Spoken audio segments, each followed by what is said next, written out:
ជាបឋមសូមនមស្ការគុណការទាំង3ដោយសេចក្តីគោរពជ្រះថ្លាដល់ពងពោះ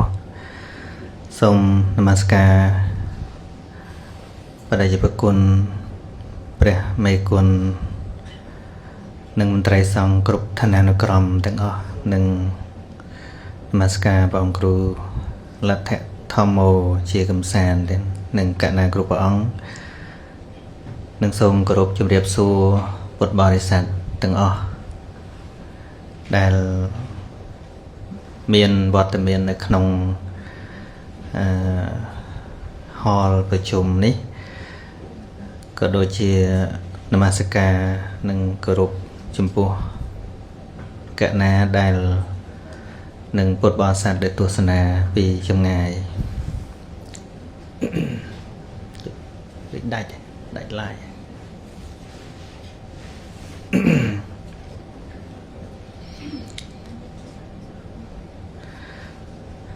ដោយដែលយើងបាន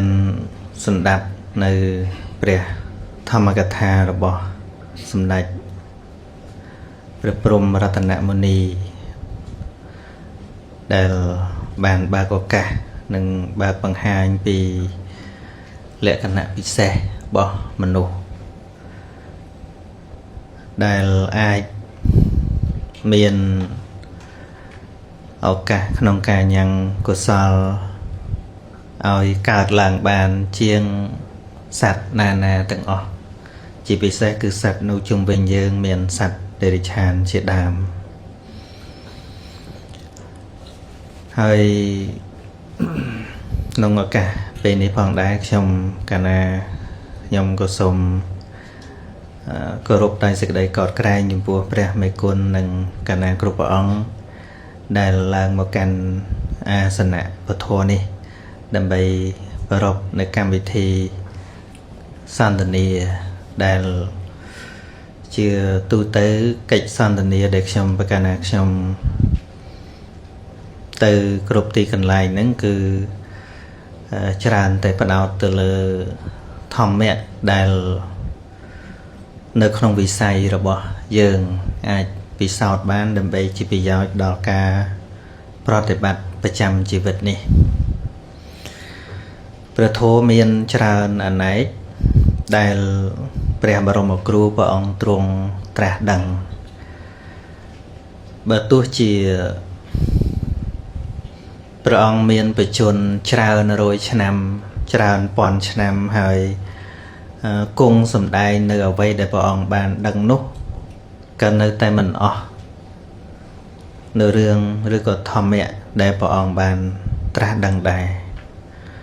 ប៉ុន្តែអ្វីដែលព្រះបរមគ្រូព្រះអង្គទ្រង់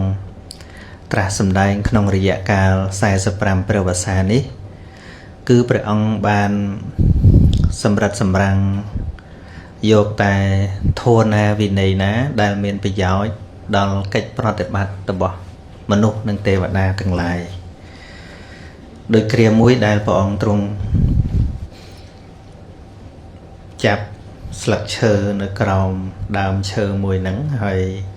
ក៏សួរទៅភិក្ខុទាំងឡាយមានព្រះអនន្តជាដើមថាតើស្លឹកឈើដែលនៅក្នុងព្រះហស្ថរបស់តថាគតហើយនឹងស្លឹកឈើនៅលើផែនដីទាំងមូលណាច្រើនជាងភិក្ខុទាំងឡាយក៏ឆ្លើយថាស្លឹកឈើដែលនៅក្នុងព្រះហស្ថរបស់ព្រះអង្គតិចតួចពេកណាស់មិនគួរដល់ការប្រៀបធៀបនឹងស្លឹកឈើនៅលើផែនដីទាំងមូលទេបន្ទាប់មកព្រះដមេពភាកក៏ត្រាស់ថាមនាលភិក្ខុទាំងឡាយត្រូវហើយស្លឹកឈើនៅខាងក្រៅពិតជាច្រើនមែនដូចគ្នានេះដែរធម៌ដែលតថាគតបានដឹងគឺច្រើនដូចជាស្លឹកឈើនៅលើផែនដីទាំងមូលប៉ុន្តែអ្វីដែលតថាគតបានយកមកសម្ដែងប្រាប់អ្នកទាំងឡាយតិចដូច